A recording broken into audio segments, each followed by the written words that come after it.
रूप से आप जब आगे बढ़ेंगे तो एक कारवां बनता जाएगा और आपके पीछे ऐसे ऐसे लोग आएंगे जो निश्चित रूप से आपसे प्रभावित होंगे।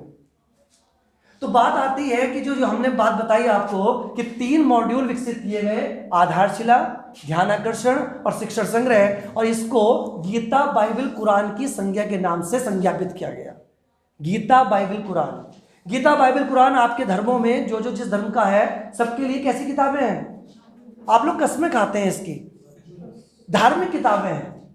और चूंकि अपने हमने धार्मिक किताबों का इनका नाम दिया तो निश्चित रूप से इनकी प्रमाणिकता तो स्वयं सिद्ध हो जाती है। भाई प्रमाणिकता तो इसी बात से स्वयं सिद्ध हो गई कि आपने इसको गीता का नाम दिया। तो हम इस गीता रूपी किताब को पढ़ाने का सौभाग्य मुझे आपके सामने मिला। मैं आधारशिला मॉड्यूल आपके सामने रखता हूं जिसे मैं गीता का नाम दूंगा आधारशिला। यहीं से चलते हैं, आधारशिला। किसकी आधारशिला निर्मित करेंगे आप? बड़े बच्चों की, छोटे बच्चों की? छोटे बच्चे, छोटा बच्चा किसे मानेंगे हम? तो शुरुआती स्तर पर आपके पास आ रहा है। तो आधारशिला मॉड्यूल कौन सी कक्षा के लिए है? कक्षा 1 से 3 तक के लिए। मूलतः कक्षा 1 और 2 के लिए है। मूलतः अगर मैं बात करूं, यह मूलतः कक्षा 1, 2 के लिए है, लेकिन कक्षा 3 के हिसाब से इसमें परिवेशीय शिक्षा भी है। क्या है आधारशिला मॉड्यूल? आधारशिला मॉड्यूल है कि फाउंडेशन लर्निंग पर एक गहरी, फाउंडेशन लर्निंग बुनियादी शिक्षा पर एक गहरी और व्यापक समझ बनाने के लिए यह मॉड्यूल विकसित किया गया है। और इस मॉड्यूल को विकसित करने के लिए यह माना गया कि यदि हम शुरुआती स्तर पर बच्चे में गहरी समझ विकसित कर दें, मैडम ध्यान दे रही हैं, अगर हम शुरुआती स्तर पर बच्चे में गहरी समझ विकसित कर दें तो निश्चित रूप से आने वाली कक्षाओं के लिए ये शिक्षा उसके आधार का काम करती है। इसीलिए इसका नाम रखा गया है आधारशिला। क्लियर हो गया? अब बात आती है सर, अगला पेज, बात आती है कि इसकी आवश्यकता क्यों है। आप लोग जानते हैं, आपने सबने बीएड कर रखा है, सबने साइकोलॉजी पढ़ी है। आप बताइए कि शैशवावस्था का जो समय होता है वो चाइल्ड साइकोलॉजी के हिसाब से कितना जबरदस्त समय है। शुरुआती स्तर का बच्चा कैसा होता है? 3 या 4 साल या 5 साल के बच्चे को जरा आप सोचिए। हर एक बच्चा इंजीनियर है, हर एक बच्चा डॉक्टर है। या तो वो कान में वो लगा के घूम रहा है, वो लीड नहीं लगाता, वो कान में वो लगा रहा है और वो कि पापा मैं आपका बुखार चेक कर लूं क्या, या उसने एक पेचकस और स्क्रू ले रखा है और वो किसी खिलौने को तोड़ रहा है। वो तो कमबख्त जमाना ऐसा है, ये मायावी संसार ऐसा है कि उस बाद में उस बच्चे की प्रतिभा का दोहन हो जाता है, हनन कर देते हैं। लेकिन वास्तविकता क्या है? वास्तविकता है कि शुरुआती स्तर पर यदि बच्चा मेहनत कर ले और शुरुआती स्तर के बच्चे के अंदर एनर्जी होती है और उस एनर्जी का यदि प्रयोग किया, कृपया करके आपसे निवेदन है, तीनों मॉड्यूल आप लोग जो पढ़ाने वाला है उसकी बातों को ढंग से सुने, क्योंकि शायद ये आपके जीवन के लिए बहुत जरूरी है। अब सवाल उठता है कि लर्निंग आउटकम, क्योंकि हर चीज में आज का सबसे ज्यादा प्रश्न चल रहा है लर्निंग। प्रैक्टिकल अप्रोच पे बात करिए, लर्निंग आउटकम क्या है जी? आप नहीं है, सोच के बताइए। लर्निंग आउटकम, सीखने की संप्राप्ति, क्या प्राप्त करना चाहे, क्या मतलब है इसका? आजकल सबसे ज्यादा जो प्रेशर है वो इसी शब्द पर है, और इसको सीखना नहीं है। मैं क्या कहता हूं, जीवन में आपको याद नहीं करनी है चीजें, आपको क्या करनी है? फील करनी है। और अगर आप चीजों को फील करना सीख गए तो शायद आप बच्चों के साथ भी फीलिंग के साथ काम करें। जी भैया आप बता रहे थे पीछे, बैठ के सर, बैठ के, कोई सम्मान ना करे, आराम से, मैं ऐसे ही सम्मान मानूंगा अपना।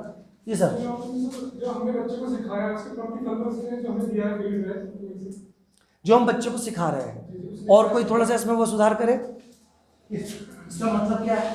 जो हमने सिखाया उसके बाद क्या चेंजेस आए बच्चे? क्या चेंजेस आए? यानी अगर मैं एक लाइन में परिभाषित करूं कि किसी बच्चे ने किसी कक्षा या कोर्स के अंत में, क्योंकि आप कक्षा भी सिखाते हैं, कक्षा में सिखाते हैं और कोर्स में सिखाते हैं, किसी बच्चे ने कक्षा या कोर्स के अंत में क्या ज्ञान व कौशल अर्जित किया, पहली चीज, और उस ज्ञान व कौशल के अर्जन के द्वारा उसके व्यवहार में किस प्रकार के परिवर्तन हुए, यही तो लर्निंग आउटकम है। यानी पहली चीज आपने उसे क्या क्या सिखाया और सिखाने के बाद उसके व्यवहार में किस प्रकार के बदलाव आए। व्यवहार में बदलाव की बात हम करते हैं। आप लोग जोड़ का सवाल सिखाते हैं, किताब देते हैं, आप किताब में आप क्या लिख देते हैं कॉपी पर, 55 + 45 जोड़ के लिखा। ये व्यवहार में परिवर्तन नहीं है। व्यवहार में परिवर्तन ये है कि किसी बच्चे को 100 का नोट लेकर बाजार में भेजा गया, उससे कहा कि इतने रुपए की दाल, इतने रुपए के चावल लिया, और जो पैसे बचे वो बता दे। यही तो व्यवहारिकता है। दैनिक जीवन में व्यवहारिकता जब तक हम नहीं सिखानेंगे तब तक बच्चे का लर्निंग आउटकम प्राप्त नहीं हो सकता। इसीलिए वीके आनंद जी की सोच क्या है, मिशन प्रेरणा के अंतर्गत कि हमको बच्चे के व्यवहार में परिवर्तन लाना है, पढ़ाई को दैनिक जीवन से जोड़ना है, और यदि हम पढ़ाई को दैनिक जीवन से जुड़ पाए तो निश्चित रूप से हम सार्थक अर्थों में बच्चे के साथ न्याय कर पाएंगे। ध्यान रखिएगा मेरी बात का। इसीलिए मैं बार बार कहता हूं, मैं पढ़ाने पे ध्यान नहीं देता, मैं ध्यान देता हूं बच्चे की फीलिंग पर। आप फील करिए हर चीज को, रट्टा नहीं है कुछ भी। अब लर्निंग आउटकम की परिभाषा अगर आपने सुना दी तो बहुत अच्छा किया ना। लर्निंग आउटकम की परिभाषा को अगर आपने जी लिया तो अच्छा किया। जीने का विषय है। अब चूंकि मेरा तो टेक्निकल सब्जेक्ट है तो मुझे तो आपको बताना ही पड़ेगा। दिखाई दे रहा है एक एक केंद्रिक और फोकल लर्निंग आउटकम। कुछ लोग चाहें तो नीचे उतार सकते हैं, नहीं तो कोई इच्छा नहीं, ऐसे आपके दिमाग में सेट हो जाए। सभी लोग इंटेलेक्चुअल हैं। केंद्रिक या फोकल लर्निंग आउटकम, दूसरा नेस्टेड आउटकम और तीसरा सब आउटकम। केंद्रिक या focal learning outcome, nested outcome, सब आउटकम। थोड़ी टेक्निकल भाषा है, थोड़ा सा आपको टफ लग रही है, बहुत आसान शब्दों में मैं आपको बताऊंगा। लेकिन जरा देखिए लिखा हुआ है ये सीखने के व्यापक क्षेत्रों और कौशलों से जुड़ा है। ठीक है। नेस्टेड आउटकम के अंदर लिखा है ये समान प्रकृति के कई करिकुलम लक्ष्यों को एक में मिलाकर बनाए गए हैं। उप आउटकम में भी कुछ लिखा है, लेकिन आपको थोड़ी सी भाषा टेक्निकली लग रही, थोड़ा सा आपको लग रहा होगा पता नहीं क्या है कैसे है। अब इसको थोड़ा सा गहराई में मैं अपने शब्दों में बताने की कोशिश करता हूँ। एक अलमारी बनी हुई है, आपको अलमारी दिख रही है? ये जो अलमारी है, ये अलमारी एक फोकल लर्निंग आउटकम है। फोकल या केंद्रिक, एक फोकल लर्निंग आउटकम। और इस अलमारी के अंदर बड़ी बड़ी दराज क्या है? Nested outcome. और इन बड़ी बड़ी दराजों के अंदर वो छोटी दराज जिसमें आप ज्वेलरी रखते हैं, याद है वो जब ज्वेलरी आप रखते हैं अपने छोटी सी दराज में, वो सब आउटकम है। क्लियर हो गई परिभाषा? फोकल लर्निंग आउटकम क्या हुआ? फोकल लर्निंग आउटकम एक बड़ी चीज है। आप सबने वेन डायग्राम पढ़ा है, रीजनिंग है आप लोग। एक बड़ा गोला क्या है? Focal learning outcome. उस बड़े गोले के अंदर छोटा गोला क्या है? कई सारे छोटे गोले, नेस्टेड आउटकम। और उस छोटे छोटे गोलों के अंदर और छोटा छोटा गोला क्या है? सब। तो फोकल लर्निंग आउटकम क्या हुआ? फोकल लर्निंग आउटकम का मतलब हुआ एक बड़ी चीज जिसको हम प्राप्त करना चाहते हैं। नेस्टेड क्या हुआ? उसे प्राप्त करने के हमारे गोल। और सब आउटकम क्या हुआ? उससे भी छोटे छोटे तरीके जिसके माध्यम से हम उस फोकल लर्निंग आउटकम पर पहुंचे। क्लियर हो गई बात? ऐसे ही भाषा के एक उदाहरण से और आपको बताना चाहूंगा। आप लोगों ने अगर मैं आपके जीवन को थोड़ा सा, हम लोग आध्यात्मिक स्तर पर बात करते हैं, सभी लोग धार्मिक लोग हैं, स्पिरिचुअल अप्रोच में बात करते हैं। आप ये बताइए किसी भी व्यक्ति के जीवन का जो दृष्टिकोण है या जीवन का जो परिणति है वो क्या है? मतलब जीवन कहाँ पहुंचेगा जाकर? क्या लक्ष्य है आपका जीवन का? नौकरी पा लेना, पैसा कमा लेना, प्रॉपर्टी ले लेना? जीवन का लक्ष्य क्या है? मैं लर्निंग आउटकम की बात कर रहा हूं आपको। किसी भी व्यक्ति के जीवन का लक्ष्य क्या होता है? आप लोग बताइए। जो जीवन में सबसे ज्यादा दबंग प्रकृति के लोग रहते हैं, डाकू रहते हैं, लुटेरे रहते हैं, जीवन में अंत में जाकर वो फिर शरीफ और बड़े साधु सन्यासी कैसे बन जाते हैं? होता है ना ऐसा? हर वो व्यक्ति जो जीवन में कुख्यात है वो अपने आने वाले समय में हमेशा एक सज्जन पुरुष की भांति दिखाई देगा आपको। कहते हैं ना, पहले तो मैं बहुत नंबरी था, अब सुधर गया। इसका मतलब क्या है कि जीवन का अंतिम क्षणों पर एक ही उद्देश्य है, ईश्वर की प्राप्ति। लास्ट में आकर आपको ईश्वर ही दिखाई देगा। तो हमारे जीवन का उद्देश्य क्या है? ईश्वर की प्राप्ति। तो ईश्वर की प्राप्ति क्या हुआ? Focal learning outcome. ध्यान रखिए, मैं टॉपिक पर ही हूं, टॉपिक से नहीं हटूंगा। अब उस ईश्वर की प्राप्ति करने के हर धर्म के अपने अलग अलग तरीके हैं। अगर हम हिंदू धर्म की बात करें तो ईश्वर को प्राप्त करने के लिए वो क्या करेंगे? ईश्वर को प्राप्त करने के लिए हो सकता है कि कोई किसी मंत्रों का जाप कर रहा हो, कोई अलग प्रकार की कोई पूजा पद्धति अपना रहा हो, तो क्या होगा? Nested outcome. और उस नेस्टेड आउटकम के अंतर्गत भी कोई धूप बत्ती जला रहा है, कोई अगरबत्ती जला रहा है। यानी छोटे छोटे माध्यम से आप अपने नेस्टेड आउटकम पे पहुंचकर सीधा एक फोकल लर्निंग आउटकम की बात कर रहे हैं। अब तो क्लियर हो गई बात? यानी फोकल लर्निंग आउटकम एक बड़ी अवधारणा से जुड़ा हुआ है। आधारशिला मॉड्यूल आपका दो सब्जेक्ट को लेकर है, हिंदी भाषा और गणित। दो का शिक्षण होता है इसमें। मेरे पास जो टॉपिक दिया गया है वो दिया गया है हिंदी भाषा। हिंदी भाषा के शिक्षण की अगर हम बात करें तो आधारशिला में हिंदी भाषा के 4 फोकल लर्निंग आउटकम है। कितने हैं? 4।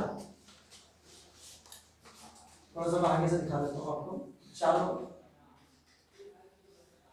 और टेक्निकल भाषा लिखी हुई है, देखिए। भाषा याद रखिएगा इस सवाल को। भाषा, और आपके पास जो IVRS कॉल आती है लखनऊ से, उसमें ये पूछा जाता है भाषा के कितने लर्निंग आउटकम है? कितने हैं? 4 फोकल लर्निंग आउटकम। नेस्टेड सब आउटकम की बात नहीं की गई क्योंकि बहुत सारे हैं, लेकिन मेन चीज है इसका मतलब क्या है शाब्दिक अर्थों में। भाषा का फोकल लर्निंग आउटकम का मतलब है कि एक बच्चा जिसको आपने भाषा सिखा दी उसको क्या क्या चीजें आनी चाहिए। तो पहली चीज क्या आनी चाहिए, बच्चे मुखर हैं, सुनकर समझते हैं, अभिव्यक्ति के लिए मौखिक विधाओं का प्रयोग करते हैं। दूसरा भी एक पॉइंट दिया हुआ है, तीसरा है, चौथा है। इनको आप टेक्निकल बातों को छोड़िए, अब आप समझिए। पहला वाला पॉइंट का मतलब है सुनना और बोलना। देखिए, इसको पढ़ने के बाद आपको सुनने और बोलने की अभिव्यक्ति का एहसास हो रहा होगा। पहला वाला क्या लर्निंग आउटकम हुआ आपका, इसको मैंने शॉर्ट।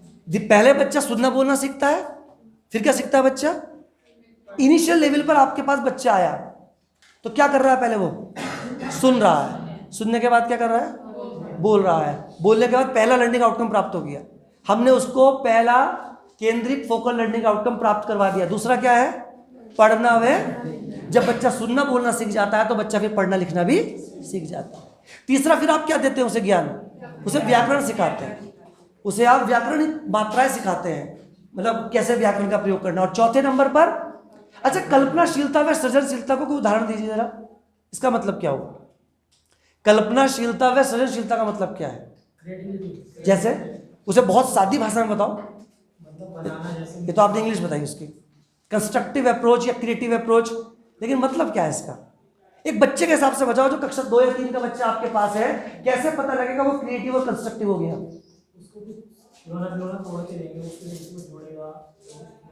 भाषा के स्तर पर अगर हम बात करें तो जिसको हमने सुनना बोलना सिखा दिया, पढ़ना लिखना सिखा दिया, उसे व्याकरणिक संरचना सिखा दी, अब कैसे पता लगेगा वो कल्पनाशीलता के अद्भुत संसार में घूम रहा है। मेले, चल मेले के बारे में कुछ बता, तो मेले के बारे में जो 4 लाइनें बताएगा वो रचनाशीलता और सृजनशीलता होता है। इसका मतलब एक बात तो क्लियर हो गई, 4 फोकल लर्निंग आउटकम और चारों के चारों एक क्रमिक विकास की अवधारणा से जुड़े हैं। सबसे पहले बच्चे में काय का कौशल विकसित होता है, सुनने में, रटने की जरूरत नहीं है, समझ लीजिए, सुनने में बोलने का, फिर पढ़ने और लिखने का, लिखना पढ़ना नहीं, पढ़ना लिखना, फिर व्याकरण और फिर कल्पनाशीलता है। तो चारों लर्निंग आउटकम याद हो गए। भाषा के कितने लर्निंग आउटकम है, 4। आपको फोकल लर्निंग आउटकम समझ में आ गया, 4 है ये। इसके अलावा नेस्टेड भी समझ में आ गया, सब आउटकम भी समझ में आ गया। नेस्टेड के अंदर बता देता हूं, अभी तो मैंने केवल उदाहरण दिया था। फोकल का मतलब हुआ व्यापक अवधारणा, नेस्टेड का मतलब हुआ जो कक्षा शिक्षण की प्रक्रिया में सुधार के लिए जो सुनिश्चित किए जाते हैं, कक्षा शिक्षण की प्रक्रिया में सुधार कैसे हो और कक्षा शिक्षण को दिशा कैसे मिले, इसके लिए बनाया गया है नेस्टेड। और सब आउटकम का मतलब होता है कि एक शिक्षक कक्षा में जाकर किस तरीके से प्रेजेंट करता है, किस तरीके से अपनी बातों को बताता है, वो सब आउटकम है। क्योंकि हर दिन का उसका अभ्यास ही धीरे धीरे उसको एक फोकल लर्निंग आउटकम की ओर ले जाता है। क्लियर हो गई बात। अब हम लोग बात करते हैं, अब बैठ जाना। हाँ जी, अब हम लोग बात कर रहे हैं भाषा शिक्षण की। आप बताइए कि भाषा है क्या। मैंने अब हिंदी भाषा की अगर मैं बात करूं, हिंदी भाषा है क्या, हमें भाषा की आवश्यकता क्यों है। चलिए इसी बीच में एक बात और पूछता हूं, भाषा और लिपि में क्या अंतर है। आप लोग सब विद्वान लोग हैं, सोच के बताइए भाषा और लिपि में क्या अंतर है। इंग्लिश में language and script, what is the difference. भाषा मौखिक है, लिपि लिखित है। उदाहरण सर, अच्छा एक चीज बताइए सर, क्या कोई भाषा किसी एक पर्टिकुलर लिपि में लिखी जाती है या कोई भी भाषा किसी भी लिपि में लिखी जा सकती है। क्या कोई भी भाषा किसी भी लिपि में लिखी जा सकती है। नहीं लिखी जा सकती। हिंदी भाषा एक विशेष लिपि होती है। ये तो हो गया एक पॉइंट। अगला पॉइंट मेरा दूसरा, क्या कोई भाषा किसी दूसरी लिपि में लिखी जा सकती है? सोचिए, हिंदी भाषा की लिपि क्या है? बहुत आसान सवाल। अंग्रेजी भाषा की लिपि क्या है? एक व्यक्ति जवाब दे रहा है क्लास में। उर्दू भाषा की लिपि क्या है? फारसी। चलो फारसी के नाम पर कुछ लोगों ने जवाब दिया। हर भाषा की अपनी एक लिपि, और आप कह रहे हैं कि कोई, मैंने कहा हर भाषा की अपनी एक लिपि है, और मैंने अगला सवाल पूछा कि क्या भाषा किसी और लिपि में लिखी जा सकती है। तो अभी मैं आपको बताता हूं। व्हाट्सएप चलाती हो मैडम? चलाती हो? व्हाट्सएप पे क्या लिख के भेजती हो? मैं आ रही हूं, MAI रही, RHI, और हूं क्या के HOU। देखो और बाद में बिंदु बना दिया।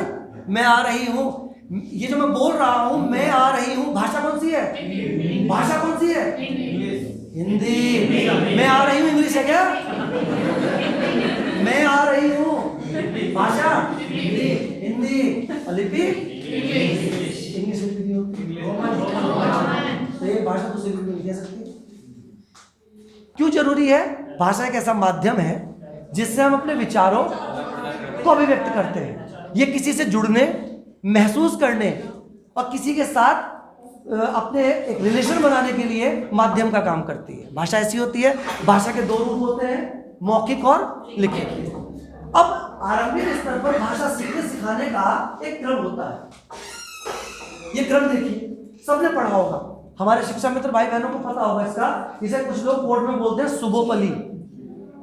सुबोपली, सुनना, बोलना, पढ़ना, लिखना, और इसे इंग्लिश में बोलते हैं LSRW। मैं इसको आपको कुछ अलग अंदाज से बताने की कोशिश करता हूं। आप बताइए कि भाषा सीखने सिखाने का क्रम है LSRW, और देखिए ये सारा का सारा क्रम जो है ये एक पहले कोई चीज आएगी, नहीं, क्रमिक विकास से जुड़ा है। सबसे पहले L सीखेगा, L होगा लिसनिंग, यानी सबसे पहले बच्चा सुनना सीखता है, फिर बोलना, फिर लिखना। अब सवाल उठता है आपसे कि जो हम बात कर रहे हैं लिसनिंग, सुनना, मैं आपसे पूछूं सर, सुनने का मतलब क्या है? सर आप बोल रहे हैं बस सर यही तो सुनना नहीं है, यही तो खेल है। सर आप बताओ, आपको जब भाई आ रही थी, सुनने का मतलब क्या है? क्योंकि हो सकता है मेरी बात, आपने मेरी बात सुन ली, मैंने सुनी, सब फीडबैक करा। सर सुनने का एलर में आपको विचारों को मतलब कुछ ग्रहण करा, आपने मेरी बात को ग्रहण किया, और कोई बताया सुनने का मतलब? समझना। अभी तो सुन ही रहे थे, थोड़ी देर में समझ में आ गई बात। इन्होंने रखा, मैं तो आपकी बात को सुन रहा हूँ, और सुनने के बाद सर एक और बात, मैं आपकी बात सुन तो रहा हूँ, उसे पहचान सके और उसके अकॉर्डिंग प्रतिक्रिया सुनकर दे पाओ, ये सुनना है। कई सारी चीजें हैं, और एक बच्चे में आप सुनने का कौशल कैसे विकसित करेंगे? कैसा बच्चा सुनने का कौशल ऐसे विकसित होगा कि बच्चा आपके पास बैठा हुआ है और बच्चे को बोलने का अवसर ही मत दो, उसे कुछ बात ही मत करो। बच्चे को सुनने का अवसर एक शिक्षक कैसे दे सकता है? वो बच्चे से स्टार्टिंग में जब कक्षा 1 में बच्चा आता है तो केवल एक काम करे, उसे खूब कहानियां सुनाए, खूब कविताएं सुनाए। शुरुआती स्तर पर बच्चों को केवल कहानी कविताएं सुनाना है और कुछ नहीं। तो यहाँ भाई यहाँ ये बता कि तेरे रिश्तेदारी में क्या हो रहा है, तेरी नानी क्या करती है, मौसी क्या करती है। जितना बच्चा हल्ला मचाएगा, जितना बच्चा मजा लेगा, उतना बच्चा सीखेगा। ये पक्की बात है। तो क्या करना है आपको? मेले, रिश्तेदार, त्योहार आदि के बारे में बच्चे से बात करनी है। प्रैक्टिकल अप्रोच बता रहा हूं मैं, ये नहीं कि लिखी लिखाई बातें हैं। ये है सुनना। अब सर अगला प्रश्न आता है, बोलना क्या है? सोचिए और जवाब देना सटीक, अब क्योंकि शब्दों में उलझाऊंगा मैं आपको। बोलने का मतलब क्या है?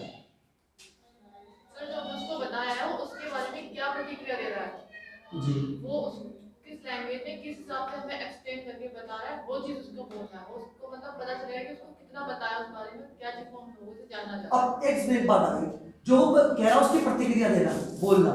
अब एक सवाल और, प्रतिक्रिया एक तरीके से दी गई, मैंने आपसे कहा सुन रहे, एक प्रतिक्रिया।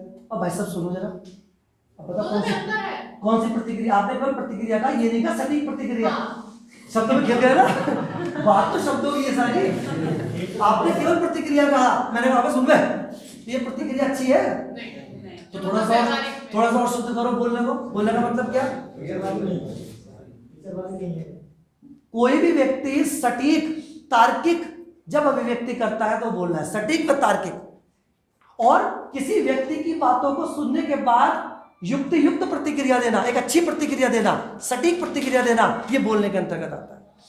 तो बोलने के लक्षण कैसे पैदा करेंगे बच्चे में? अब प्लीज मोबाइल आप लोग, तो बच्चे के अंदर भाषा का विकास हो ही नहीं सकता। भाषा विकास की पहली प्राथमिकता जो है वो है सुनना व बोलना। अब तीसरा आता है पढ़ना। मैडम आप बताओ, आपने जम्भाई ली, पढ़ने का मतलब क्या है?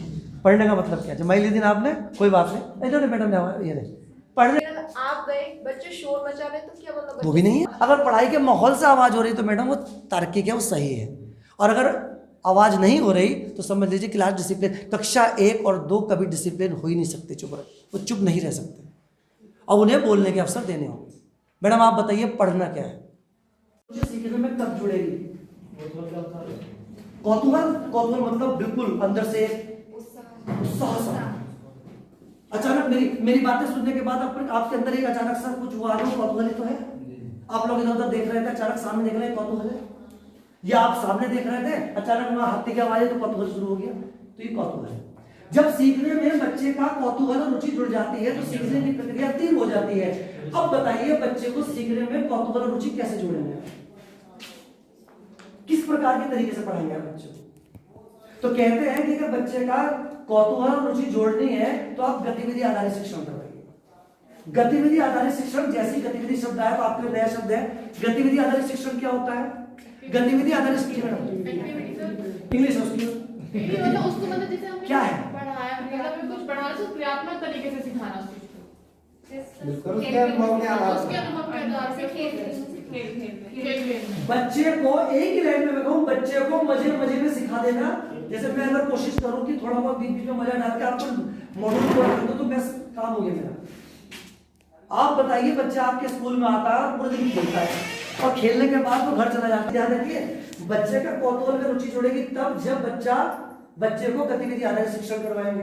अब सवाल उठता है गतिविधि क्या है? आपने बता दिया खेल में सिखाना। अब मेरा एक और सवाल बन गया, खेल और गतिविधि में क्या अंतर है? सर खेल का कोई एम नहीं होता बट गतिविधि का एक एम। बिल्कुल, बहुत बढ़िया मैडम, बहुत बढ़िया मैडम। खेल का क्लैपिंग बजाते हुए हालत खराब है, रोटी खाओगे दोपहर में उसके बाद हालत खराब है आपको। खेल का कोई देखिए, खेल में क्या बाकी सबके लोग खेल होता है, छोटी सी बात बड़ी लंबी तरीके से कह दी मैं। गतिविधि करवाने वाले को गतिविधि का उद्देश्य पता होता है, बाकी सबके लोग क्या होता है और गतिविधि करवा कौन रहा है? टीचर। तो इसका मतलब गतिविधि में खेल होता है। अगर मैं वेट डायग्राम कहूं तो बड़ा बोला क्या है? गतिविधि, और उसके अंदर क्या है? खेल। यानी गतिविधि में खेल शामिल है लेकिन खेल में गतिविधि शामिल नहीं। क्लियर होगी बात? कल एक मैडम से पूछा मैंने खेल में क्या था? मैडम कही खेल से शारीरिक विकास होता है। तो मैंने मैडम से बोला, मैंने मैडम ये जो लूडो और सांप सीढ़ी उससे कौन सा शारीरिक विकास होगी किसी का? मैडम ने कहा खेल से शारीरिक विकास होता है। तो मैंने मैडम लूडो और सांप सीढ़ी से मेरा शारीरिक विकास तो आज तक नहीं हुआ क्योंकि मैं तो लूडो ही खेलता जाता। समझ रहे हैं मेरी बात? यानी ये सब बातें बेकार है। मेन चीज क्या है? खेल से बच्चा सीख जाता है जल्दी, और यही तो खेल वाली चीज